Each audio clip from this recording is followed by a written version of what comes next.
Hello, it's Aubrey Shepherd. It's the 10th of April 2017. And here is an unusual violet. I had pictures of those last year. I just call it a two-tone violet right now. But anyway, this is a tiny flower, and these are in the woodlands. This is a flower growing on a tree.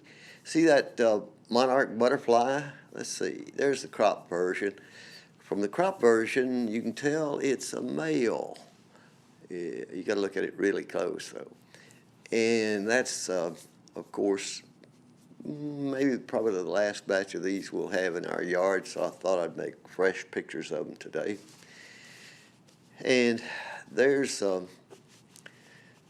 Jacob's ladder and the buttercup behind it. Here's a buttercup in front of a May apple bloom.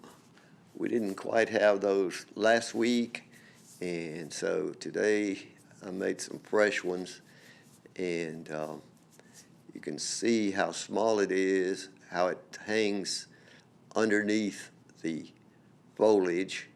And I was actually sitting down and on the ground and holding it up with one arm and trying to see under its skirt as best I could. So this gives you an idea. May apple. And John would tell us if John Rule were here, he'd tell us the category it's in otherwise. Okay, this is a trillium. It's improved since we showed you some last week also, because it's colored up. And you see in this picture, the trillium has to its right a May apple plant. That one does not have flowers yet. They say that after they're 2 or 3 years old, each of these plants will make a flower, but I haven't, I haven't studied it myself. This is comfrey, and John Rule brought us this comfrey. John Rule also showed us a native comfrey, and we had pictures of it last year, but this year these are just some he gave us to plant in our yard. We're going to have to go out to his place again and dig up some of those native ones and put in our yards, because so far they haven't come up there. Okay, this is a woodland version of phlox. I think I showed a picture of that last week. I hope it's going to last another week or 2 or 3, just for my own entertainment. Here's something really tiny. You can tell that I've got it squeezed between my thumb and forefinger, and it's actually very, very tiny. Here you can get a better view of how small that flower is. And I just wanted to share that in case somebody knows what to call it, because I don't, and I'm not sure I've ever in the past found out. Okay, this is what I call the Louisiana version of okay, this is what they make the peppers type stuff for gumbo, filet gumbo. Okay, why do I say okay? Anybody notice that? Why do I say that over and over just in one show?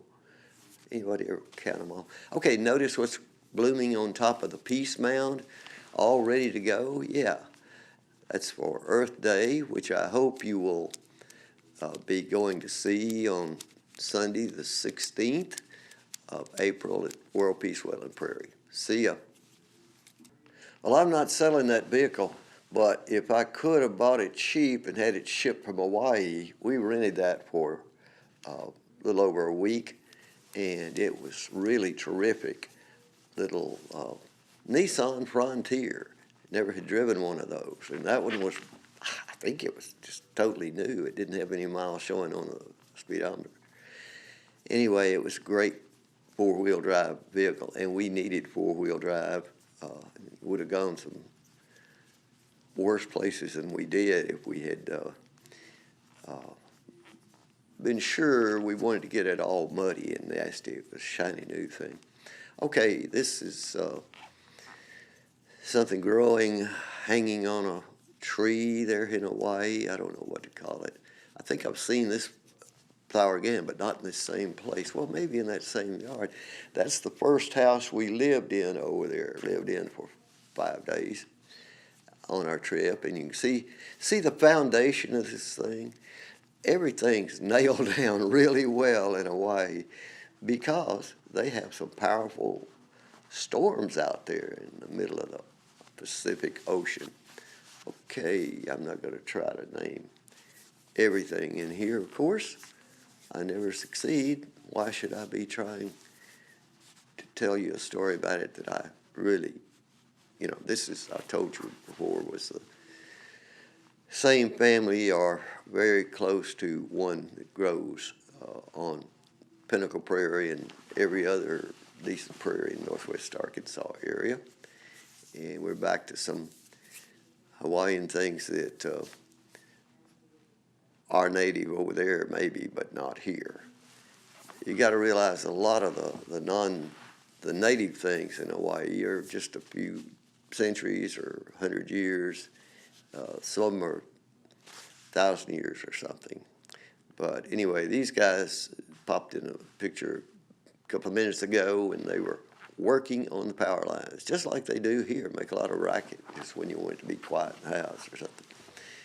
This I never identified, and maybe I will one of these times, but I think I may have shown these before, but this was in a different place, and that's the white version of the same beautiful Hawaiian flower. That's the white one, I think, that you see the women wearing in their hair the most over there.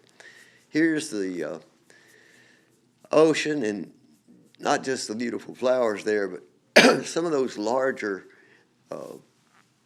waves out there. Some of those are whales, and some of them are other ocean beasties. And occasionally I'd see one come out of the water, but we didn't go out in a boat to see them up close. Hey, these were some good chocolate chip cookies that they were selling, and so it, I guess, tempted me most because they said it said free sample, so went for that. Okay, here's a white milkweed growing in Hawaii, and the reason I stopped where I did is because I saw a monarch fly across the road. Now this was in January 2017, and I got out right there and took pictures, but the monarch did not show up again while we were there. But at least I knew. I took some other pictures and had Lauren waiting for me to take pictures and hoping that that monarch would come back again. But later we'll show you some pictures of monarch in a different place. Yeah, there's Lauren Hawkins standing by the little truck, and I'm trying to catch her in the picture. Okay, I hope by the time you see this, you've already shown up for Earth Day on April the 16th, 2017 at World Peace Well and Prairie. See ya.